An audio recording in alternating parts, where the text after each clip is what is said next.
माळेगाव साखर कारखान्याच्या निवडणुकीची आज मतमोजणी होणार आहे। माळेगावमध्ये पवार विरुद्ध पवार लढतीची रंगत बघायला मिळालेली होती। उपमुख्यमंत्री अजित पवार चेअरमन पदासाठी निवडणुकीच्या रिंगणात आहेत। शरद पवार यांच्या पॅनलकडून सुद्धा जोरदार टक्कर बघायला मिळाली। माळेगाव कारखाना निवडणुकीमध्ये गुलाल कुणाचा काही तासात हे स्पष्ट होणार आहे। आणि या संदर्भात अधिकची माहिती जाणून घेऊयात। आमचे प्रतिनिधी जयकुमार जाधव सध्या आपल्यासोबत आहेत। जयकुमार, आपण बघितलेलं होतं चौरंगी लढत आपल्याला बघायला मिळालेली होती। आज ही मतमोजणी प्रक्रिया सुरू होणार आहे। नेमकी कधी सुरुवात होईल, काय वातावरण त्या ठिकाणचं?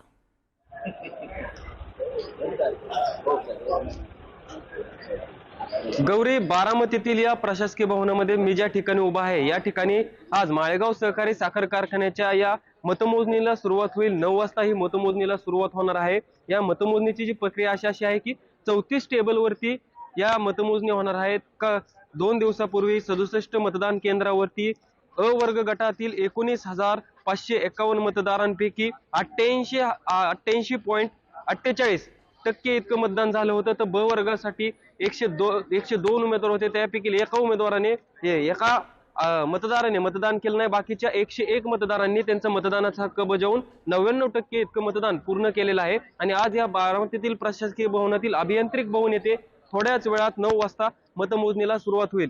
आणि खरं बघायला गेलं तर बारामतीतल्या माळेगाव सहकारी साखर कारखान्याची ही लढत चुरशीची म्हणावी लागेल, प्रतिष्ठेची निवडणूक म्हणावी लागेल, कारण की 4 पॅनल या निवडणुकीच्या रिंगणात आहेत। एक म्हणजे उपमुख्यमंत्री अजित पवार यांचा नीलकंठेश्वर पॅनल, दुसरं भाजपचे चंद्रराव तावरे यांचा सहकार बचाव पॅनल, तिसरं शरद पवार यांचे बळीराजा सहकार बचाव पॅनल आणि चौथं कष्टकरी शेतकरी पॅनल, असे 4 पॅनलमध्ये प्रामुख्याने लढत आहे। पण प्रामुख्याने यापैकी 2च पॅनलमध्ये लढत होताना दिसत आहे। एक म्हणजे उपमुख्यमंत्री अजित पवार यांचं नीलकंठेश्वर पॅनल आणि दुसरं चंद्रराव तावरे यांचं सहकार बचाव पॅनल।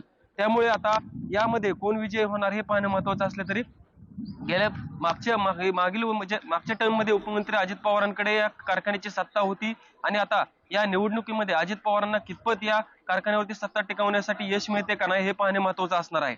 गौरी, नक्कीच या सर्व घडामोडींवर असंच लक्ष ठेवून राहा। तुर्तास धन्यवाद दिलेल्या सविस्तर माहितीसाठी।